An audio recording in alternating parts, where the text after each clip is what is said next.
Olá, tudo bem? Sejam bem-vindos ao canal Whindeson Moraes Coach. Para quem não me conhece, eu sou o Whindeson Moraes, sou psicólogo clínico, também coach integral sistêmico, formado pela FEBRACIS, Federação Brasileira de Coach Integral Sistêmico, onde o presidente é o Paulo Vieira, o Master Coach de sucesso, autor do Poder da Ação e Poder da Autorresponsabilidade. Além disso, sou analista de perfil comportamental, empreendedor digital, amante da vida e aprendiz. Eu venho nesse vídeo apresentar para vocês uma série de livros e autores que vão impactar a sua vida e estimulando, incentivando a vocês também a fazerem leitura. E a partir disso, você também ser incentivado ao autoconhecimento. O autoconhecimento ele liberta em vários sentidos, né? Quanto mais você tem conhecimento, você tem autoconsciência, você tem autogestão, você tem a possibilidade de gerir as suas emoções. O livro de hoje é Uma Vida Sem Limite, de Nick Vujicic. A história dele é inspiradora. Eu já fiz alguns outros vídeos com esse livro e aí eu trago uma temática específica desse livro. E dando continuidade, o vídeo de hoje é conjuntos de habilidades. Esse conjunto de habilidades são habilidades que de uma forma geral, o autor ele vai trazer como algo que seja pertinente e relevante que você possa desenvolver. Ele traz a questão ele fala que habilidades com pessoas é uma expressão que muita gente usa hoje, mas que poucos conseguem definir. Então todos nós achamos que temos ótimas habilidades com pessoas, assim como a maioria delas vive na ilusão de que é excelente motorista. Então, o que ele quer enfatizar aqui? Muita gente acha que talvez tenha isso e aquilo, mas será que tem na sua essência? E aí procurar saber, fazer esse exame, esse autoexame para saber o quanto você tem daquela habilidade. Então, ler emoções, humores, estado de ânimo, ouvir atentamente o que os outros dizem, como dizem, avaliar, compreender, reagir aos sinais não verbais das pessoas, navegar em qualquer círculo social, criar rapidamente laços de amizade com outras pessoas, acionar o charme em qualquer situação, praticar o discernimento, o autocontrole, e demonstrar com ações preocupação com os outros. E aí, vamos trazer aqui nesse vídeo, baseado no autor, algumas habilidades básicas com as pessoas que é bom que a gente desenvolva. Praticando a leitura, a capacidade de ler, a linguagem corporal, o tom de voz, as expressões faciais, o olhar, é uma habilidade que todos temos em algum grau. E é algo que, de fato, vale a pena a gente desenvolver. Ele fala no próprio livro que os psicólogos afirmam que essa habilidade melhora o tempo e que, em geral, as mulheres são melhores nisso do que os homens. Não se surpreende, não surpreende ao saber que as mulheres com os filhos são especialmente boas. Então ele fala que a mãe dele era capaz de ler como se fosse um livro, ou seja, a mãe tinha a capacidade de ler ele, como filho, e sem parecer saber antes mesmo de mim, quando eu estava doente, com dor, frustrado, triste. Então é uma habilidade, que as mães têm essa habilidade muito aflorada, e ele traz como ponto aqui essa leitura. Ouvindo para entender, que é outro tópico, ele traz aqui um aprendizado bem interessante Em outras palavras, eu vou falar o que ele disse no livro. A gente tem 2 ouvidos, né, 2 orelhas e uma boca, ou seja, a gente precisa ouvir 2 vezes mais do que falar. E isso, né, para que a gente possa realmente entender, compreender o outro. Outro ponto aqui que ele traz como uma habilidade, né, básica com as pessoas é entenda e haja. Ele fala o seguinte: uma coisa é ouvir e observar atenciosamente, mas outra, muito mais importante, é assimilar o que ouve e observa, avaliar cuidadosamente e então agir.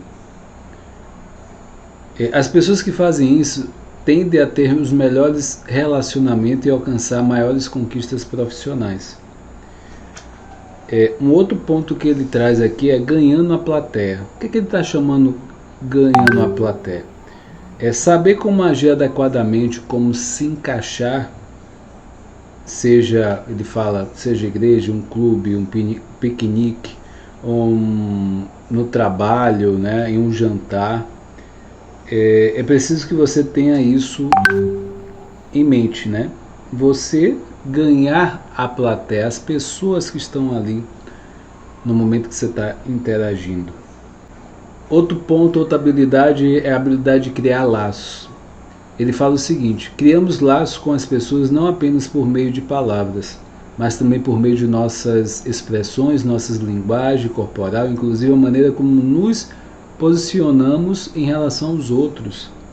Nem sempre temos a consciência dessa posição até que alguém invada o nosso espaço pessoal. Então, essa capacidade de criar laços também é importante. Campanha de carisma é um outro tópico. Ele fala assim: eu não tenho problemas em chamar a atenção das pessoas, mas manter a atenção delas é outro desafio, totalmente diferente. Quando me veem pela primeira vez, fico intrigados com o meu corpo. Ele falando, o autor. Mas nem sempre se sente confortável de olhar para ele.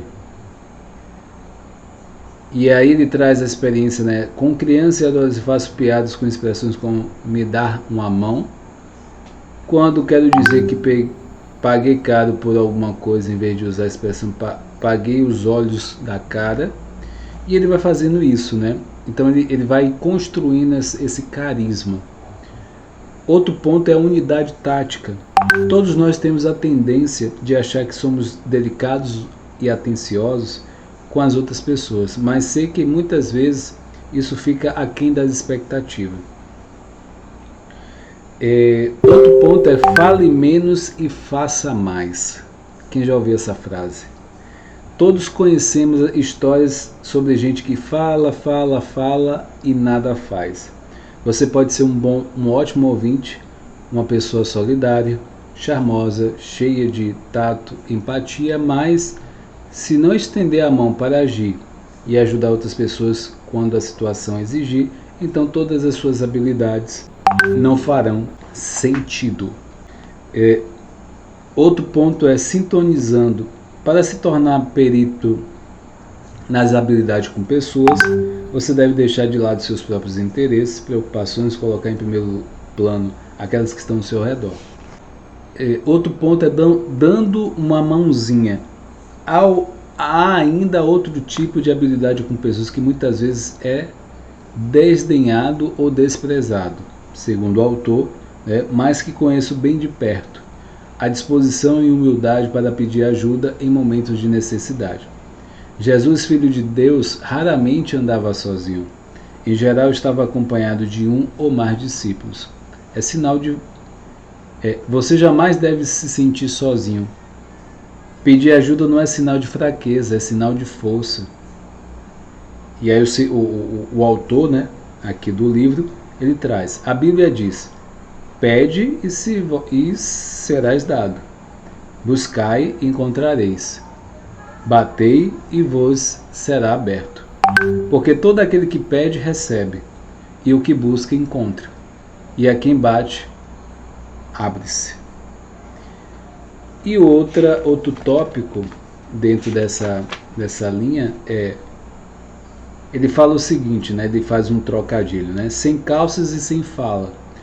Ele fala o seguinte: quando criança, aprendi que Deus fica com todo o crédito depois de adulto. Entendi que todas as coisas boas que realizo não são feitas por mim, mas por mim.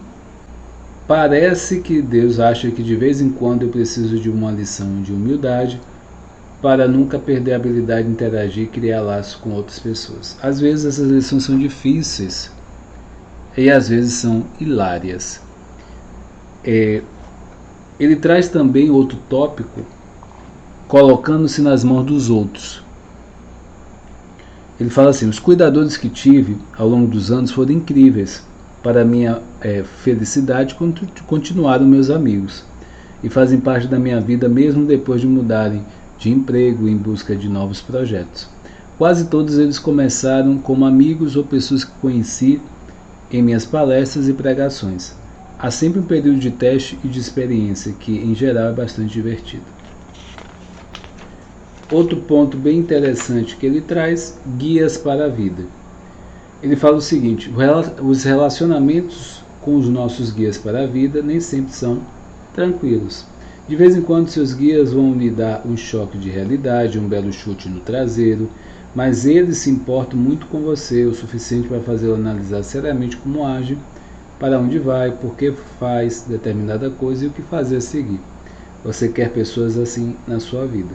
Então, assim, tem um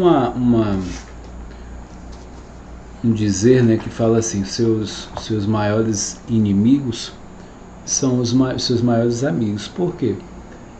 Eles, os inimigos, entre aspas, eles é que têm a coragem de falar o que você precisa. Eles tocam na sua dor, na sua ferida. Com isso, você tem a consciência que aquela dor está ali. E a partir desse ponto, você consegue fazer reflexões, mudar alguns pontos, e se doer muito, você transmutar aquilo. Então esse livro aqui é algo fantástico, né? Em termos de história. O Nick, ele faz palestras motivacionais. Tem até um mini documentário, filme dele, de 20 minutos, que é o Circo das Borboletas. Se você tiver a oportunidade de assistir, assista, que você encontra no YouTube. E esse livro, né, como a própria capa do livro fala, né, uma vida sem limite. Ele nasceu sem braços, sem pernas. Ele teria todos os motivos para dar desculpas, justificativas, para ficar em casa, não fazer nada, mas isso foi um motivo maior para que ele fizesse várias coisas que ele se superou nessa caminhada. Eu costumo dizer que leitura, né, falando do incentivo à leitura, ele trabalha 15%, que é a parte cognitiva, e tem os outros 85%, que é a parte emocional, que a gente vai trabalhar em terapia, processo de coaching. Então, o meu incentivo é que você possa trabalhar essas duas partes no processo de autoconhecimento. Então, eu espero que esse vídeo tenha feito sentido para você. Eu trouxe um fragmento desse livro, a história dele, e que a gente possa pegar esses aprendizados e colocar realmente em prática. Aprendizado sem prática vira teia de aranha. Você que está aqui no canal pela primeira vez, né, se inscreva nesse canal, compartilha, curta esse vídeo. Forte abraço, fica com Deus, até mais, tchau, tchau.